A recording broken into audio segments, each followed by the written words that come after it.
శివుడు తలకిందులుగా తపస్సు చేసే ఆలయం గురించి ఎప్పుడైనా విన్నారా? నమ్మడానికి వింతగా ఉన్నా ఇది నిజం. భీమవరానికి 7 కిలోమీటర్ల దూరంలో ఉన్న యనమదూరు అనే గ్రామంలో శ్రీ శక్తేశ్వర స్వామి ఆలయం ఉంది. సాధారణంగా ఎక్కడైనా శివుడు లింగ రూపంలో దర్శనమిస్తాడు. కానీ ఇక్కడ తల కిందకు పెట్టి కాళ్ళు పైకి ఉంచి శీర్షాసనంలో దర్శనమిస్తాడు. అంతేకాకుండా పక్కన పార్వతీదేవి చంటి పిల్లాడైన కుమారస్వామితో కనబడుతుంది. ఇలాంటి విచిత్రమైన ఆలయం మనకు మరెక్కడా కనిపించదు.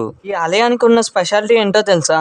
ఆలయం బయట ఉన్న కోనేరులోని నీటితో మాత్రమే నైవేద్యం వండుతారు. ఆ నీరు కాకుండా మినరల్ వాటర్ పోసి వండినా సరే నైవేద్యం ఉడకదట. అలాగే ఒకప్పుడు అన్యమత రాజు 200 మంది సైన్యంతో కలిసి ఆలయం పైన దండయాత్ర చేయగా ఇక గర్భాలయంలోకి ప్రవేశించి శివలింగాన్ని ధ్వంసం చేయబోతుండగా ఎక్కడి నుంచి వచ్చాయో తెలియదు కానీ ఉన్నట్టుండి బండరాలు ఆలయం మీద పడి రాజు మరియు అతని 200 మంది సైనికులు చనిపోయారు. కానీ శివలింగానికి మాత్రం ఏ చిన్న డ్యామేజ్ జరగకపోవడం అందరినీ ఆశ్చర్యపరిచింది.